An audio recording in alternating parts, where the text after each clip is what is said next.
Nos últimos anos, os esportes de combate cresceram exponencialmente em popularidade.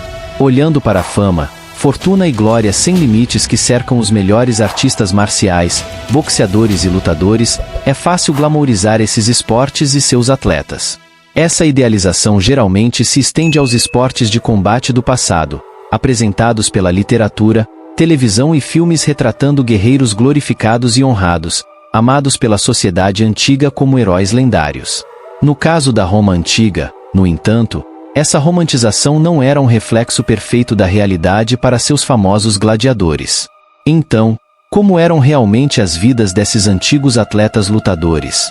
Ao contrário do que você pode imaginar, um gladiador acordava todas as manhãs não cercado pelas paredes de um palácio sofisticado, mas fechado em uma cela sombria. As verdadeiras vidas dos gladiadores da Roma antiga eram mais complexas e angustiantes do que as histórias e mitos nascidos de seu legado. Para entender melhor o lugar de um gladiador na sociedade romana, é importante examinar a hierarquia estrita de classes que os antigos romanos seguiam. Dentro desse sistema, os governantes e as elites próximas a eles desfrutavam de luxo e respeito, enquanto outros membros da sociedade lutavam nas margens. No fundo dessa hierarquia, havia aqueles classificados como infâmia.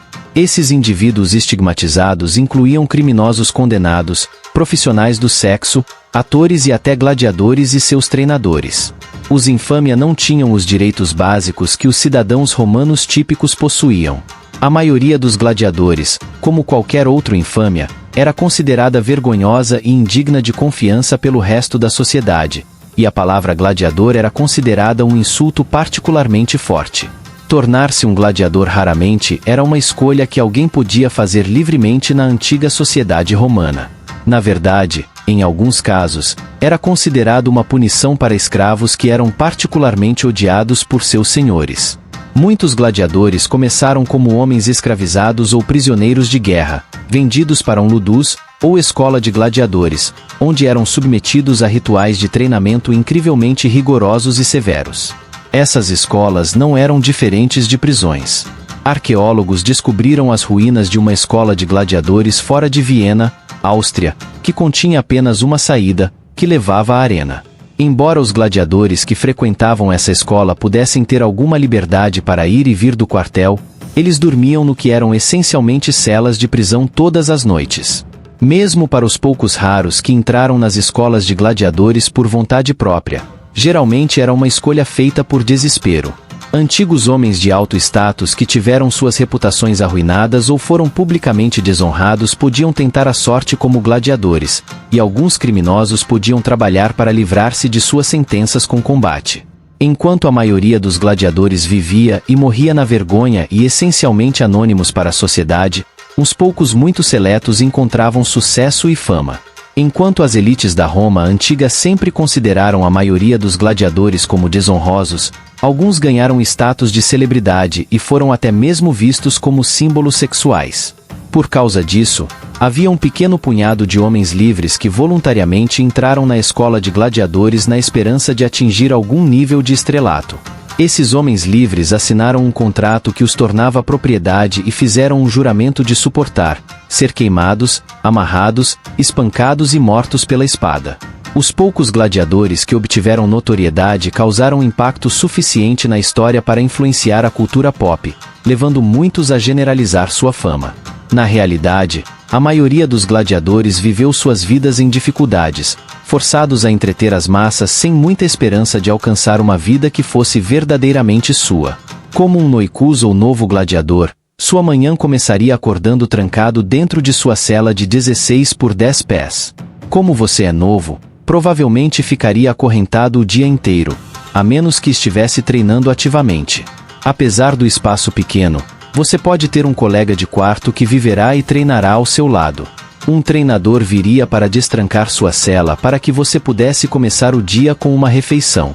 Os arqueólogos acreditam que você seria alimentado com uma dieta principalmente vegetariana, e suas refeições receberiam atenção especial para otimizar a aptidão e promover a força. Antes que seu treinamento começasse, seus treinadores o examinariam fisicamente para ajudar a decidir que tipo de gladiador você se tornaria. Havia duas categorias principais de gladiadores e muitas subcategorias, e uma seria selecionada dependendo de sua formação e físico. Esses lutadores se beneficiavam da proteção de armaduras pesadas de metal durante o combate, mas também eram desacelerados por seu peso. Uma subcategoria de lutadores fortemente armados eram os samnitas, que eram equipados com um capacete emplumado, espada curta, escudo longo, grevas e viseira. Havia também os trasons, que tinham capacetes, grevas, um pequeno escudo redondo conhecido como broquel e uma foice como adaga. Os trácios eram frequentemente colocados contra mirmelonus, que também eram equipados com um conjunto completo de armadura, espada e escudo. Um subconjunto de gladiadores de mirmelonus eram os secutoros, que também eram fortemente blindados, mas apresentavam um capacete em forma de peixe que envolvia a maior parte de suas cabeças, protegendo-os, mas limitando sua visão. A segunda categoria de lutadores consistia em gladiadores levemente blindados que não eram tão bem protegidos, mas eram rápidos e ágeis na arena. Eles incluíam os retiari, que usavam apenas uma rede, tridente e ombreira. Eles frequentemente lutavam contra os secutores tentando prendê-los em suas redes. Se você não tivesse experiência militar, provavelmente seria transformado em um retiari laciri. Gladiadores usavam laços para lutar com seus oponentes. Havia também gladiadores, chamados bestiari, que lutavam desarmados contra animais selvagens e venatores, que caçavam animais na arena. Os equites montavam cavalos ao redor da arena e desmontavam durante o combate, e os exidari lutavam em carruagens de guerra. Se você demonstrasse qualquer medo ou resistisse a entrar na arena, era ameaçado com um ferro quente ou chicote. Após vencer sua primeira luta, você não seria mais chamado de noicas, e em vez disso, ganharia o título de veteranus. Você e seus colegas gladiadores seriam continuamente contratados fora da escola por patrocinadores do evento durante toda a sua carreira de lutador. Seus treinadores cobrariam dos patrocinadores uma taxa por cada luta, e você receberia uma comissão de cerca de 20%. Se você sobrevivesse o suficiente e se tornasse habilidoso o suficiente, você poderia se tornar um Secundus Palace ou até mesmo um Primus Palace, que eram rótulos dados aos 2 melhores lutadores de uma escola. Mas é mais do que provável que muitas de suas lutas terminarão em empate em vez de vitória ou derrota. Curiosamente, as batalhas de gladiadores começaram como parte de uma cerimônia fúnebre para nobres. Os homens lutavam até a morte para que o espírito dos nobres fosse acompanhado pelos lutadores na vida após a morte. Logo, o combate de gladiadores foi realizado em memória dos mortos. Talvez o gladiador mais famoso da história seja Spartacus, que foi o tema de inúmeras histórias e lendas ao longo dos tempos. Sua representação por Kirk Douglas no filme de Stanley Kubrick de 1960 com o mesmo nome causou um impacto duradouro nas percepções modernas dos gladiadores. Spartacus se tornou famoso não por sua destreza na luta na arena, mas por sua liderança como um lutador rebelde.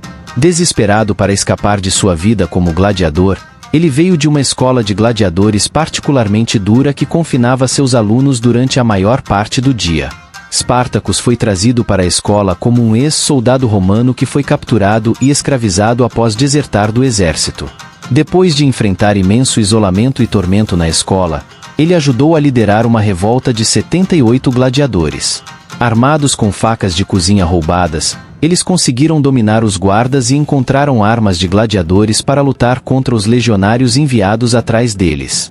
Spartacus liderou seu grupo até o Monte Vesúvio com os legionários logo atrás, que acreditavam que os tinham encurralado.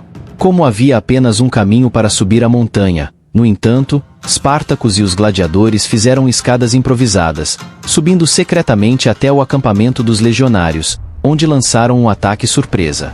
Logo, Spartacus e seu exército rebelde de gladiadores foram acompanhados por milhares de escravos revoltados em uma campanha conhecida como a Terceira Guerra serviu antes que ele fosse finalmente morto em batalha.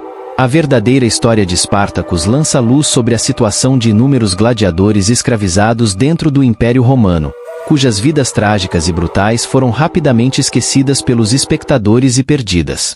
Se gostou do conteúdo, curte e se inscreve no nosso canal Curiosidades Históricas para receber mais conteúdos. Até mais!